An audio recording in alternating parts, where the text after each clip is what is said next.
Vamos a dar comienzo a la penúltima intervención de la mañana, a cargo de nuestra querida presidenta del Comité Científico, la doctora en Psicología y Psicopedagogía, investigadora y escritora polifacética, donde las haya, Arantxa Cocavila, cuya intervención va a versar sobre la terminología en las transferencias parentales, alienación parental y violencia vicaria. Arantxa, cuando quieras.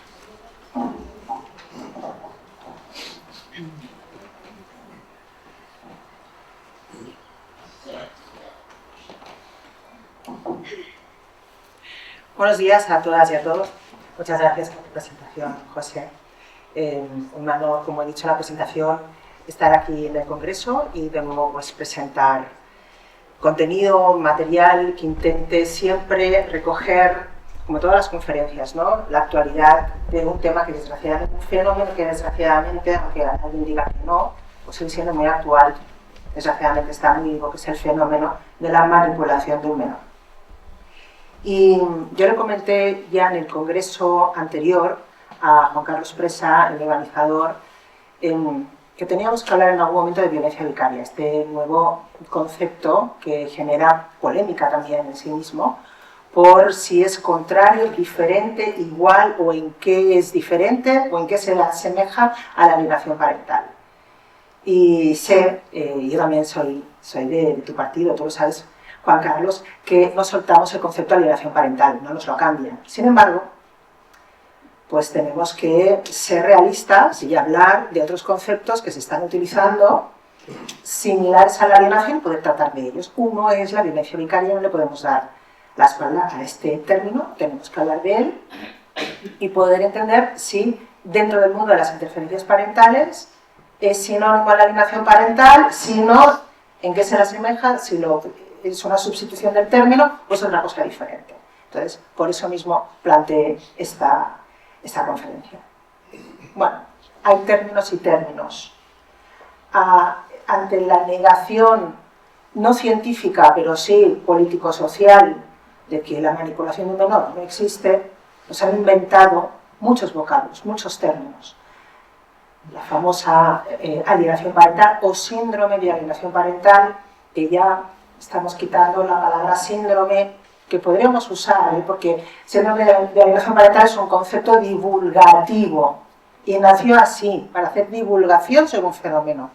Pero en el momento en que la ciencia dice esto no es científico porque no está indexado como síndrome, bueno, pues le vamos a quitar la palabra síndrome y nos vamos a quedar solo con alienación parental. Pero todo empezó así con el síndrome de alienación parental, vamos a llamarle alienación parental, conflicto de lealtades, interferencias parentales, instrumentalización, mediatización, manipulación del menor.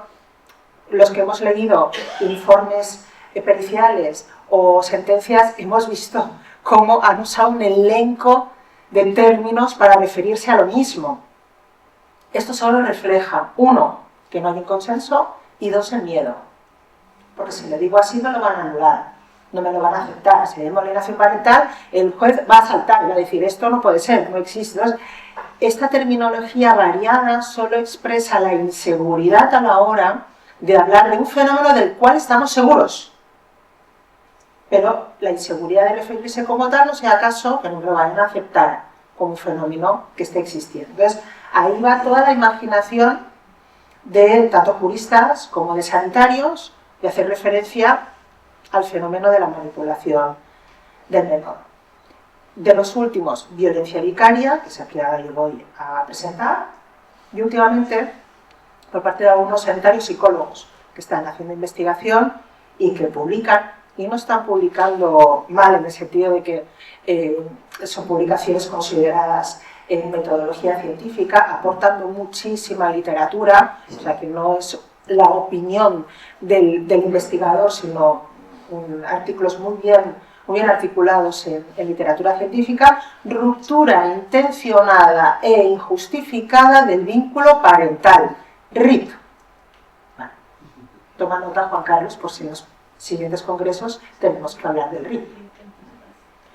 Creo que seguiremos hablando de alienación parental, que no tenemos que tener miedo a este término. Lo que tenemos es que abordar a qué se está refiriendo, y siempre en base en literatura científica y por lo tanto bien certificada.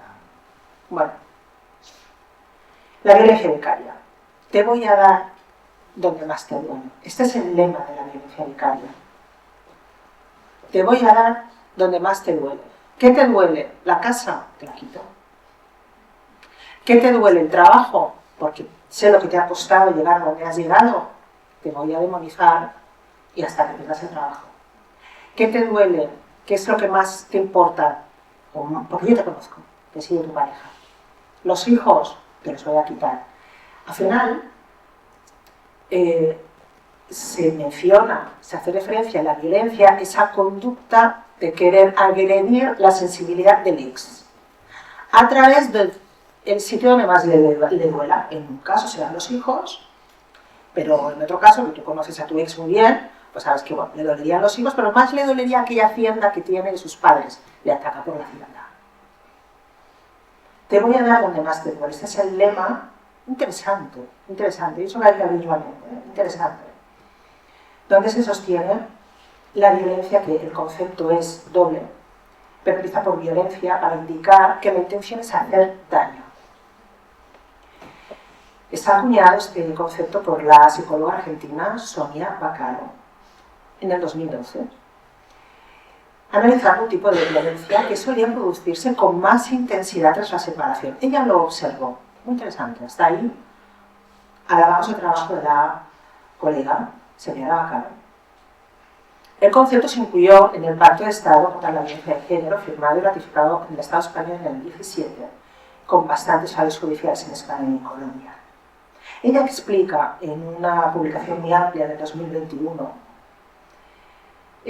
denomino violencia vicaria. Como ella es la artífice, pues solo ella lo puede definir mejor que ella nadie. Denomino violencia vicaria aquella violencia que se ejerce sobre los hijos para herir a la mujer. Todo nos parece muy interesante, nos llama la atención el concepto mujer, término mujer. Si hubiera dicho progenitor, mujer. Es una violencia secundaria a la víctima principal. Vamos a dejarlo aquí. ¿Cuál es la víctima principal? La mujer, no los hijos. Ahí empezamos a ver la segunda diferencia muy clara sobre la alienación parental. La alienación parental no se sujeta en ninguna víctima de género. Y segunda, la alienación parental focaliza claramente como principal víctima los hijos, no el progenitor. En la alienación parental, la víctima secundaria es el progenitor, no los hijos. Y eso es muy interesante y muy importante tener en cuenta, porque a la hora de asesorar o acompañar a progenitores rechazados, padres, madres que han perdido a sus hijos por este fenómeno, se victimizan normal, son víctimas también, se victimizan mucho, pero hay que recordarles que es la víctima secundaria, el principal es el hijo o la hija. Eso es muy interesante, sobre todo aquí en psicólogos que se dedican a la terapia, no únicamente como peritos, sino después en la terapia, que lo dejen muy claro en su terapia, porque las cosas se enfocan entonces de otra manera cuando te das cuenta que la principal víctima es tu hijo, con lo cual no puedes ser enemigo de tu hijo. Y muchos progenitores rechazados acaban sintiéndose enemigos de su propio hijo, porque mi hijo me está diciendo, me está acusando falsamente, mi hijo es mi enemigo. No, tu enemigo no es tu hijo es la principal víctima, lo tienes que ver como el objeto perverso, víctima del acosador, que es su otro progenitor. Entonces, les ayuda mucho tener esto claro, porque cambian el chip. Ya no se enfadan con el hijo, a pesar de todo lo que tienen que aguantar en el rechazo por parte de ellos. Cosas muy gordas, acusaciones muy gordas, lo sabemos, abusos, presuntos abusos, etc. Pero si quieres recuperar al hijo, no lo puedes convertir en tu principal enemigo.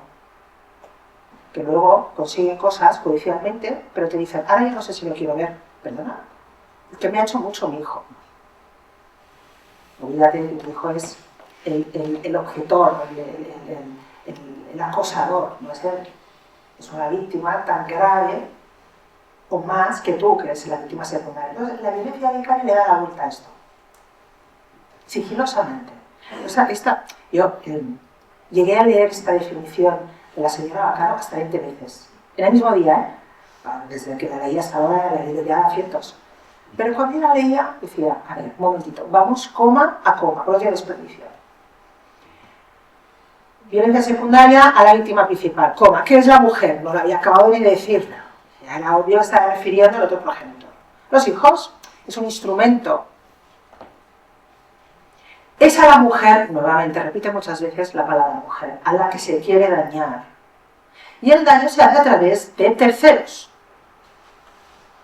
El maltratador sabe que dañar, asesinar a los hijos, es asegurarse de que esa persona va a sufrir tantísimo porque le va a dar donde más le duele.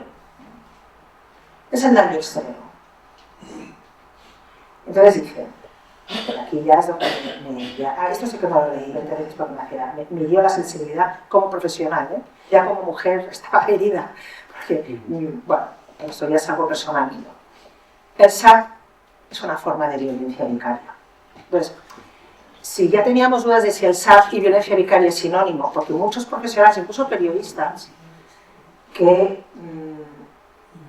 han hablado de la violencia vicaria en medios, en artículos de divulgación, periódicos, revistas, telediarios, lo usan como sinónimo de alienación parental. De Arantxa, como no podemos hablar de alienación parental, hablaremos de violencia vicaria, como si fuera un cambiazo.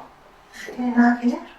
Dice, pero si la propia señora Vaccaro, si se enterara de lo que usted está diciendo, como si violencia vicaria fuera el eufemismo de alienación parental, si la propia señora Vaccaro la llamaría a usted y diría, ¿qué está diciendo? No, no, quite esto. Si la alienación parental es una forma de violencia vicaria. Entonces hay que saber que estamos hablando cogiendo las fuentes principales. En este caso es la propia autora, que gracias a Dios a día de hoy está viva, lo digo en el mejor de los sentidos, porque podemos ir a ella directamente, preguntarle y consultarle. Entonces, violencia vicaria es un golpe irreversible contra las madres. Sacaron este titular, la Asociación de Mujeres de Psicología Feminista. La psicología feminista duele, ¿verdad? Sobre todo los psicólogos nos ha dolido, ¿eh? Psicología de la mujer, psicología del hombre, psicología del niño, yo lo puedo comprar. Psicología feminista, ¿desde cuándo la ciencia puede tener ideología? Bueno, en el 2022 dijeron que de los 400 casos de asesinatos de menores, detectaron 51, evidentemente no, en manos de los hombres, de los padres, como violencia vicaria. Vamos a ir un poquito más allá. Ya nos hemos situado, ¿verdad?, que violencia vicaria no es alienación parental. Tal como la propia fuente de la violencia vicaria, la principal creadora, del concepto del término, lo está describiendo. Una manera de herir a la víctima principal, que es el progenitor, en este caso además mujer, y con un daño extremo, por lo tanto irremediable. Entonces, el instrumento podría ser una casa, podría ser el trabajo, podría ser los hijos, en función de qué más le duela a esa mujer. Vamos un poco más allá. Bien, tenemos que hablar de la programación, porque la alienación parental tiene como núcleo de conducta manipular al hijo, cambiarle su sistema de creencias. Hemos oído aquí por parte de Pilar, por ejemplo, en su principal conferencia hablaba de las creencias, la importancia de las creencias. Es cambiar el universo mental, las creencias de ese hijo, esa hija, para que a través de las creencias cambiemos el afecto de positivo a negativo que tiene ese hijo sobre determinadas personas, su progenitor, el otro progenitor, y las personas vinculadas a ese progenitor. Es decir, que con la programación mental nos cargamos parte de un universo extenso, pensado y sentido de ese menor. En eso radica la manipulación, en eso radica la alienación parental. La violencia vicaria no. Ya vamos a hablar de esto. La violencia vicaria es mecánica, no manipula. Es un punto interesante. Fijaos, vamos a hablar de programación mental, con programación mental y sin programación mental. Son dos agravios, valga la redundancia, gravísimos para el menor, porque en uno le cuesta la vida psicológica y en el otro le cuesta la vida física. Con uno el niño muere, generalmente muere, o tiene accidentes muy graves, y en el otro muere psicológicamente. Entonces, esto tiene consideraciones éticas interesantes, ¿no? Yo siempre en este punto pienso en el juicio del rey Salomón, ¿no? Ante las dos madres que se pelean por el mismo hijo, pues una dice, bueno, pues sabes, ¿no? Sentencia famosa, vamos a partir el niño por la mitad, lo matan, no, el niño por la mitad. Y la madre, que realmente lo quería, dijo, no, prefiero que el hijo esté manipulado y que piense que es hijo de otra persona a verlo muerto. Claro, si tenemos que elegir cuál es el menor daño, pues que no esté muerto. Entonces, el efecto de las consecuencias en la violencia vicaria, que es la muerte del hijo, pues evidentemente lo preferimos alienado que muerto. Pero esta distinción es fundamental. Yo la quiero comentar porque los juristas, yo entiendo, los magistrados, a la hora, el perito se puede esmerar en su informe, ¿no? Pero luego este informe lo ratifica y ahí nuevamente se esmerará y lo explicará el tiempo que le deje explicarlo, también en función de las preguntas que le hagan y si el juzgador le está escuchando o no, y luego si se lo quiere leer o no. Pero ya sabemos que en las conclusiones finales es muy importante cómo lo plasme después el magistrado.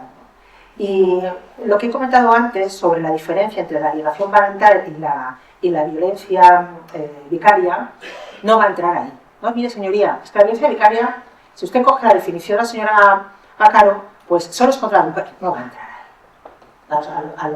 Y siempre digo que a los abogados hay que ayudarles a que puedan, de una manera muy sencilla y casi intuitiva, defender tecnicismos muy concretos que se plasman en un informe, pero que solo puede explicar el propio técnico si tiene la oportunidad, si no, no va a tener la oportunidad en las conclusiones del magistrado. Entonces, a veces hay que ir buscando atajos para que el abogado lo pueda plasmar de una manera muy comprensible en esa sala. Luego, si tenemos la suerte de que el fiscal o el juez se lea el informe de una manera completa, pues bingo. Pero ya sabemos que generalmente no suele ser así. Entonces, decirles, distingan entre la programación, un hijo programado y un niño que no está programado. En la alienación parental estamos hablando siempre de que el hijo retira el afecto. Es la programación. Hay un cambio sustancial interno en ese ser humano. Por eso hablamos de maltrato psicológico. Porque ahí está el cambio interno, el cambio de vida, el cambio de percibir ese ser humano, ese niño, su entorno. Un entorno en el que estaba adaptado. Y de repente, por manipulación, deja de estar adaptado. Cambios significativos en la personalidad del menor, su voluntad, sus emociones. Principal víctima, el menor. Entonces, vamos a este punto. Si es la principal víctima, es que el progenitor que aliena no le interesa el otro progenitor. ¿Saben ustedes? Te voy a dar donde más te duele, no tienes este lema. Lo que quieres, los hijos a toda costa. Es al revés. Si tú te quedas con los hijos, aunque sea con una custodia, ya lo digo compartido, que no la tengas la custodia, que la tenga yo. Me duele a mí que tú veas a los niños y que los puedas educar. Ya no te digo si además el ex o la ex inicia un nuevo grupo familiar vinculándose a otra persona. Todavía más se asusta de perder a los hijos. Eso me duele a mí. Entonces, no es que te voy a dar donde más me duele, es que tengas a los hijos me duele a mí. La clave está en el apego, la identificación, el sentido de posesión de los hijos. Esa es la clave. No lo hago porque le desee el mal a Alex. Es más, a veces, muchas veces, el progenitor alienador, en las entrevistas con el perito, se atreve a decir, yo, Pero si yo a mi ex le deseo lo mejor, le deseo que sea feliz con su nueva pareja y con los nuevos hijos que ha tenido. No le deseo el mal. Yo no le deseo el mal, pero los hijos son míos. Entonces, no es que quiera ejercer una violencia contra el ex, es que quiere a los hijos. Y ahí está la perversión del vínculo. La alienación parental señala, manifiesta un vínculo, ahora se de moda utilizar el concepto tóxico, ¿no? Relaciones tóxicas. Una relación tóxica entre ese progenitor y sus hijos, no es sano. Si rascas un poco, te das cuenta de que los hábitos y rutinas que tiene ese progenitor alienador con sus hijos son insanos, duerme con ellos. Les trata de manera infantil, a veces incluso niños que no deberían llevar pañal por edad, lo siguen llevando. Niños que no deberían ya tomar biberón, lo siguen tomando. O no los dejáis de colonias, porque claro, no sea caso que le vaya a pasar algo al niño, me queda yo así. O sea, ya no es que tenga fobia a que esté con el otro progenitor, es que no es generoso compartiendo su hijo o su hija con otros grupos sociales. Entonces ya rascas y te das cuenta que hay una relación tóxica, insana, entre el alienador y el hijo. ¿Cuál es la víctima? Es el hijo. Por eso, en casos extremos, hay que dudar y hay que ir a dudar y poner la duda judicialmente probada, intentar probar la capacitación de ese progenitor, porque establece vínculos perversos con su propio hijo. Alex no me interesa, no le interesa a Alex. Es más, ¿para qué me voy a comunicar? O sea, la desatención al otro progenitor es clarísima, no necesito comunicarme con él o con ella. ¿Para qué? Pues ya están salvados, las escribirán entre ellos tenemos al abogado, que es el portavoz de las dos partes. Y un poco horroroso para la profesión que no se dedican a eso. ¿Qué términos se suelen usar para hablar de programación? Alienación parental es el legítimo. Conflicto de lealtades interesante. Pasa que el conflicto de lealtades, siempre digo que hay el conflicto de lealtades adaptativo, ¿no? Que es la adaptación a la separación, pero este conflicto de lealtades tiene una curva muy rápida, ¿no? En las primeras visitas hay resistencia por parte del menor, pero luego van desapareciendo, se adaptan los progenitores al régimen y se adaptan los hijos. Si no hay intención de manipulación, se disuelve de una manera fácil y natural, ¿no? En pocas semanas o en pocos meses.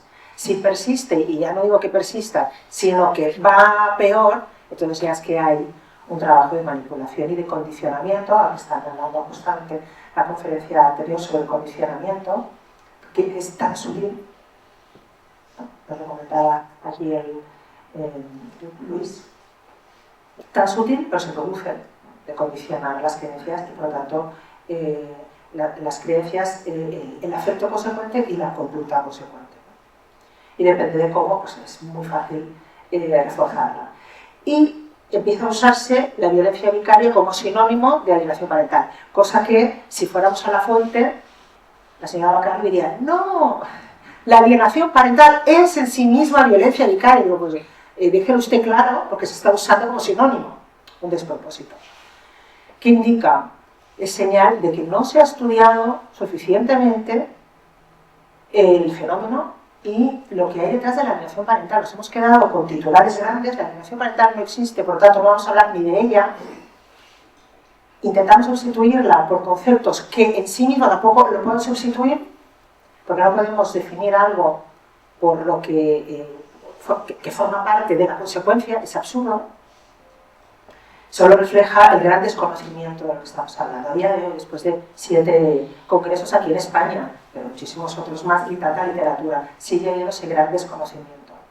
Sin programación mental, ¿cómo secuestras a un hijo sin programación mental? Pues lo sustraes, te lo llevas. ¿Cómo? No le cambias la mente, le cambias el lugar. Entonces ya cuando se llevan a otro lugar y allí no hace falta ni cambiar la mentalidad, lo integras en otro contexto social, cultural, ya no te digo si es con otro idioma, otro contexto escolar, etcétera, etcétera. Otra alimentación, y entonces como que hacemos una tabla rasa, o eso creen. Los menores que se han revinculado, o se han acercado, tienen la oportunidad de establecer de nuevo contacto con el progenitor rechazado a cabo de un tiempo de unos años. Cuando ese contacto ha podido darse, estos menores que más fueron manipulados tienen una mayor aceptación a esa figura. Y eso es importante que los peritos lo tengan en cuenta. No, es que no, lo va a rechazar, no ha habido manipulación mental. Se llevaron al niño o a la niña, pero no le cambiaron el afecto. Entonces, no tenemos por qué dudar de que ahora se ha convertido en un odio visceral al progenitor. Si no lo quiere ver, es porque entra en un conflicto entre la lealtad del nuevo lugar y la lealtad al progenitor al que se le quiere presentar.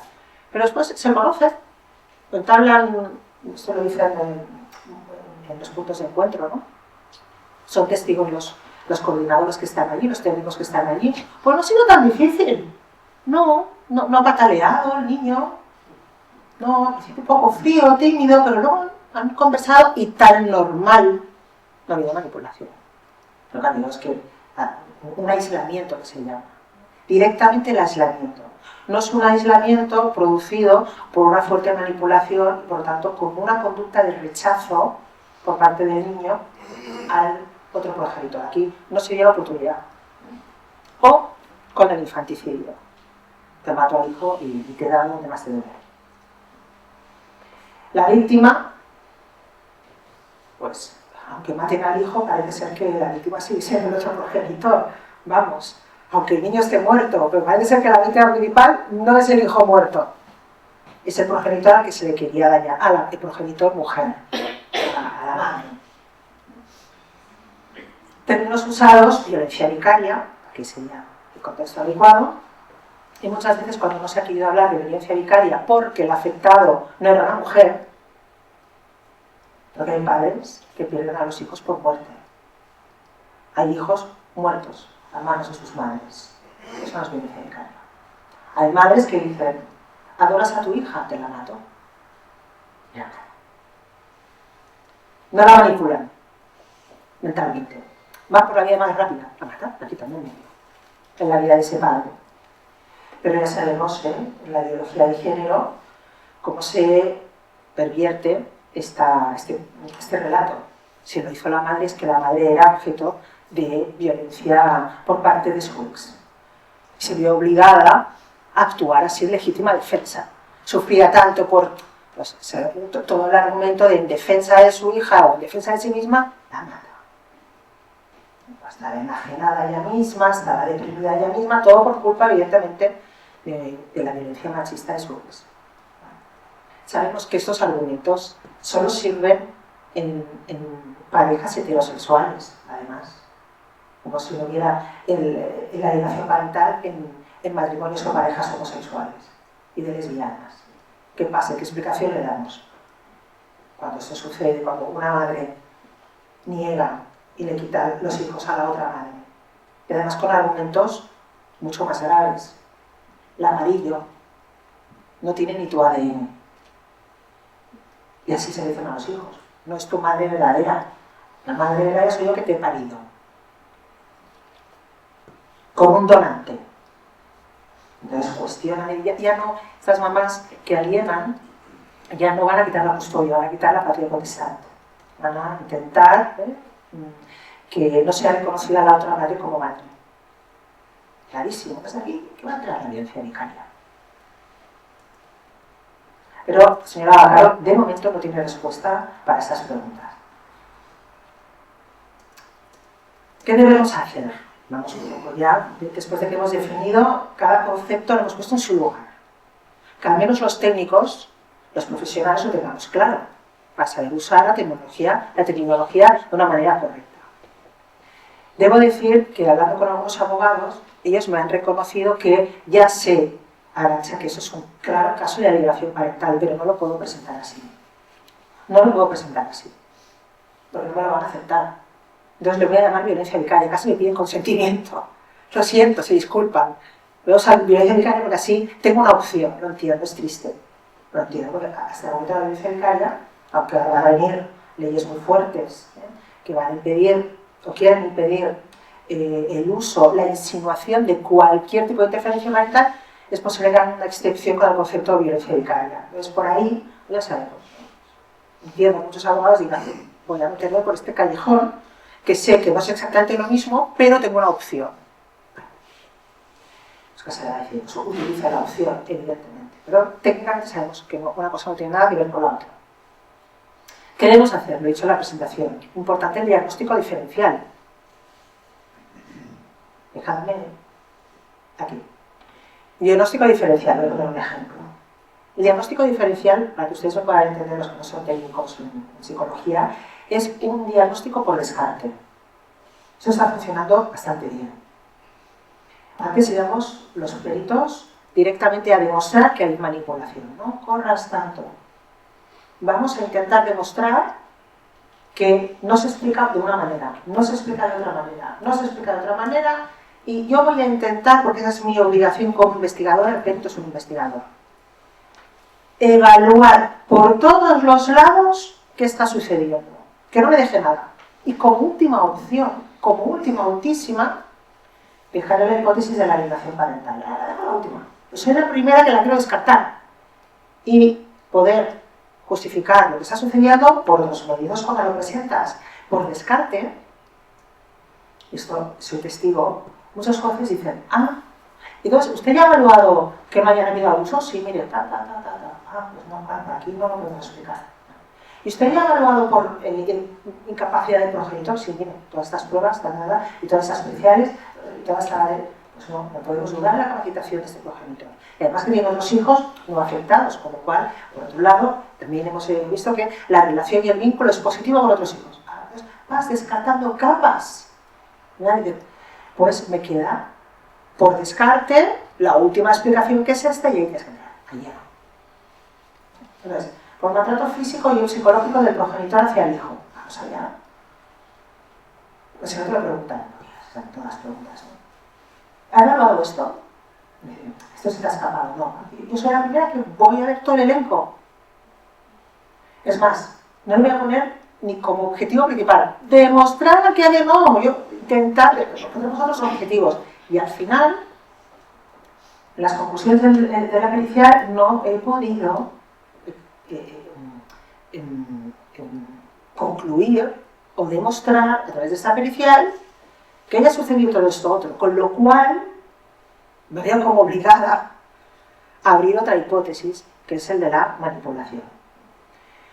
Condicionamiento por conflicto interparental, muy interesante ese también. No, esto es que el niño se ha visto afectado por una alta conflictología entre ambos padres. ¿Cuántas veces hemos leído esto?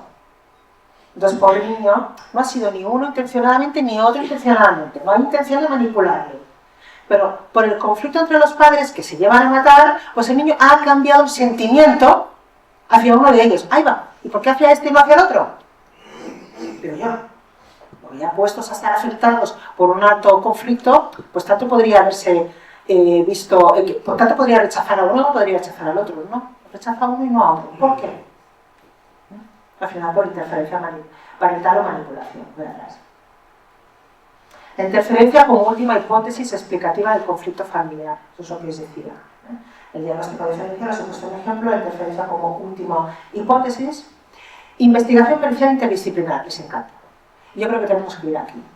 Eso de firmar informes periciales, una firma, es mucha responsabilidad para ese perito. No dudo de la pericia del perito, en absoluto. Pero si el perito tiene que evaluar tantos factores para ir descartándolos, ¿por qué no hacemos un informe donde sean varios peritos los que se encarguen? Entonces tú vas con una carga de prueba de no, es que no lo he visto yo, lo hemos visto 3 firmas. ¿O no lo hacen así los equipos psicosociales? Que te hacen el informe y te ponen un psicólogo y el asistente social, con suerte. Que a veces son 2 asistentes sociales y a veces son, con más suerte todavía, para ellos, 2 psicólogos. Pero claro, hacen irrefutable más, todavía más irrefutable, su informe. Pasar por 2 firmas, 2 observadores, 2 investigadores. Las investigaciones de parte, o privadas, poder hacer una investigación donde además, como hubieran dicho, si la prueba pretende ser determinante, bueno, le van a cargar lleno de ciencia. Que se lo explicaba muy bien el letrado Chamorro. Pongan ciencia. Si pretende ser tan determinante y tan tajante en unas conclusiones, pues evidentemente, aparte de toda la evaluación, pongan varios evaluadores, no únicamente uno. Y yo lo que estoy haciendo últimamente en mis periciales es no hacer la sola, sino firmarlas con otros psicólogos y a veces incluso con algún médico. Ya sabemos que existe ese clasismo científico en la jurisprudencia. No es lo mismo la firma de un médico que la firma de un psicólogo. Hay que ser astutos si queremos ir con una prueba con mucha carga. Y evidentemente referenciar el fenómeno de la interferencia parental según los manuales. Pues no te dicen, no existe, señorita. Que sí.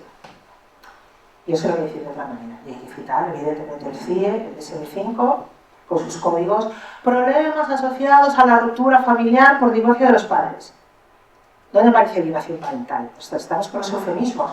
Pero ya no es un eufemismo aquí, ya no es, para mí ya no es ofensivo, sino lo estamos citando pues, realmente donde está anexado, de la manera que está indexado, me refiero, perdón, y donde cabe el ejemplo. En el DSM-5, niño afectado por relación parental conflictiva. Y aún más, insatisfacción de una relación cuidador-niño asociada con una perturbación significativa de funcionamiento. Y ahí es donde explicas y desarrollas el porqué. Pero al menos dices que hay un trastorno. Si lo bueno es un fenómeno, ha sucedido, el juez quiere saber si hay trastorno o no hay trastorno. Sobre todo en niños adaptados al trastorno. Los hijos alienados sabemos que se adaptan muy bien a la manipulación. Bueno, pues están manipulados, se adaptan muy bien. Entonces son niños excelentes. Se sienten bien, menos cuando están con el progenitor que puede hacer ansiedad. Si no está con el progenitor que rechazan, llevan una vida normalizada. Sacan unas notazas escolares como nunca, como nunca. ¿Qué dice el tutor o la tutora de la escuela si consigue testificar? Niño 10, maravilloso. ¿Alguna niña ha dicho no? ¿Alguna se ha quejado? No. Pues se adapta muy bien a la manipulación, no hay trastorno. La pericial que evalúa al niño, no hay ansiedad, más que únicamente cuando anticipa que va a haber otro progenitor. Entonces tiene ansiedad. Taquicardia, no duerme bien, la noche anterior no pasa muy mal, acaban en urgencias, porque el niño se ahoga. Pues si no, no hay ningún trastorno. Entonces tú vienes y dices, le quitas el fiel. Bueno, el 11. El DSM-5, el 11 suele ser más actual. Pero bueno, puedes citar el 10 y luego el 11. Hay que poner realmente literatura médica, sanitaria. Y bien, os lo he comentado, pues bueno. Los criterios para el diagnóstico. Cuando ya has descartado todo, ya se han descartado las hipótesis anteriores. Vamos entonces, solo me queda una, señoría, que ni yo contemplaba al principio, ni yo la contemplaba, pero la tengo que contemplar ahora. Entonces, pues voy a ver si cumple alguno de sus criterios y mencionas los 5, y los vas a encontrar. Los vas a encontrar. Evidentemente aquí ya no sale Gardner, siempre le tenemos a nuestro corazón, porque acuñó la palabra, pero que descanse en paz, hay más literatura científica, que le ha dado 1000 vueltas a Gardner. Yo me estaría contento, más seguro. Hay que mencionar al doctor Bernet, también muy adaptado y muy integrado en la comunidad científica, ha callado muchas bocas, conocido internacionalmente, no únicamente en América, sino también en Europa, y los 5. Rechazo de contacto, los estudiantes de rechazo, sentido de abuso, que salían antes del padre preferido, que ahí le vas a decir, ¿cuál es la voluntad de la madre? Hombre, la madre si puede no verle porque el niño se pone muy nervioso, consentimiento pasivo. Niño que manifiesta síntomas de alienación parental. ¿Cuáles son los síntomas? Vamos allá. No, otras categorías del psicológico. El impacto emocional. Otro día. Los tengo, un momentito. Bueno, los comportamientos propios del menor. Y no. Pensaba que lo tenía más resumido, pero no, va a ser que no. Bueno, ya digo, cuando ya tenemos que defender ya la última hipótesis, hay que mencionar los 5 de Bernet. Los 5 de Bernet, el último, niño que manifiesta síntomas de alienación parental. Ah, todos son. Pero si no está deprimido, no, los síntomas no son trastornos clínicos, son otros, son conductuales. Están aquí. No, son estos los indicadores claves de un contexto de manipulación. Y hay que mencionar, porque hay que actuar, pues vas a ser determinante, porque hay que actuar, pues este niño, aunque parezca que no tiene ningún trastorno, emocionalmente está en una situación de mucha vulnerabilidad. ¿Por qué? Hay que mencionar el autismo afectivo, la personalidad psicopática. Pero esperen, que ahora está sacando excelentes en matemáticas. Pero esto, que saque excelentes en matemáticas no significa que el niño esté emocionalmente sano. Violencia verbal y física, en ocasiones con impulsividad. Problemas de conducta en el centro escolar, a veces hemos visto que no, es cierto. Vida viajera, cambio de imagen, conductas predelincuentes, eso en los casos de hijos manipulables tipo 2, pues no debemos saber principal, pero en los más adaptados, en el tipo 1, que son los más adaptados. Autismo afectivo, mínima reacción social y emocional por los demás. Conducta evitativa, por eso no quiere ver al otro progenitor, su conducta es absolutamente evitativa. No tiene problemas en la relación. Cuando está con él, o con el progenitor rechazado, no tiene problemas en la relación. No, pues no ha ido tan mal, pero sí que lo evita a toda costa encontrárselo. Episodios de irritabilidad, tristeza o miedo inexplicado, amnesia irreversible, yo lo puedo tener aquí, pero no recuerdan nada de su infancia. Nada. Y eso no se recupera, si recuperamos el vínculo, ¿recuperar la memoria? No. Se ha ido para siempre.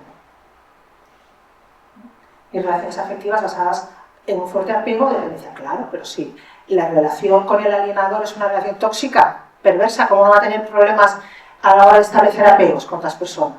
Evidentemente. Bueno. Muchas gracias por vuestra atención y atenderé a las preguntas que pueda haber. Muchas gracias, Arantxa, por tu interesante intervención. Hay una cosa que a mí personalmente, ya doy la palabra a la sala, me produce especial repugnancia, y es cuando en los medios de comunicación se subraya y se vuelve a subrayar y se vuelve a mencionar pues el concepto de violencia vicaria cuando es acabar con la vida de un hijo para hacer daño a una mujer, como si efectivamente eso no, o sea, se ha comprado, se vende y se compra así por la audiencia, por la ciudadanía. Y recuerdo especialmente un caso que me pareció muy horrible, y es la de un padre que fue a su ayuntamiento a manifestar su tristeza, su rabia, su dolor de que por el padre que en Tenerife acabó con la vida de sus hijas después de aparecer el cuerpo de una de ellas, pues manifestaran las fuerzas vivas, políticas, se guardaron minutos de silencio, banderas en media asta, y en ese pueblo, cuando la madre acabó por un cambio de custodia con la vida de su hija, asfixiándola con una bolsa de plástico en la cabeza, pues no hubiera ningún minuto de silencio, ninguna bandera media asta, ninguna manifestación pública. Es tan bochornoso, tan reprobable, tan asqueroso que las vidas de unos hijos cuesten o no un desagravio público, una manifestación pública, solo si es en la mano del padre y si es la mano de la madre, se ignore, se obvie, se permita y se vea de otra manera, como si no fuera la misma vida de un niño, que me produce dolor, tristeza, como hombre, como persona, ¿no? Es que triste el uso del concepto de violencia vicaria unilateral.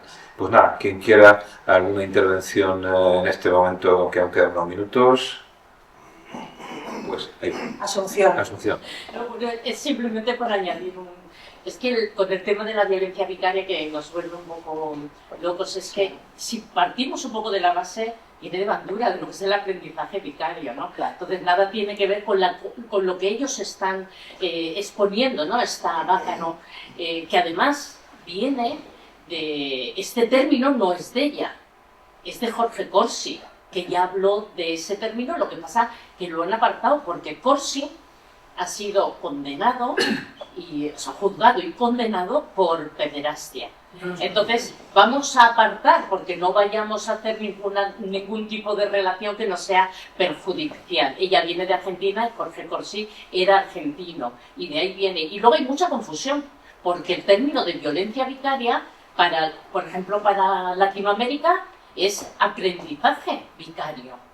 Es el aprendizaje, es decir, es como decir, los niños aprenden las conductas que ven de sus papás y de sus mamás, independientemente, pero aquí se le ha dado otra perspectiva, que es lo que comentabas, Arantxa, que es verdad, se ve desde la perspectiva de la mujer y nos olvidamos de la perspectiva de infancia. Es decir, violencia vicaria, asesinatos, pero ¿de qué estamos hablando?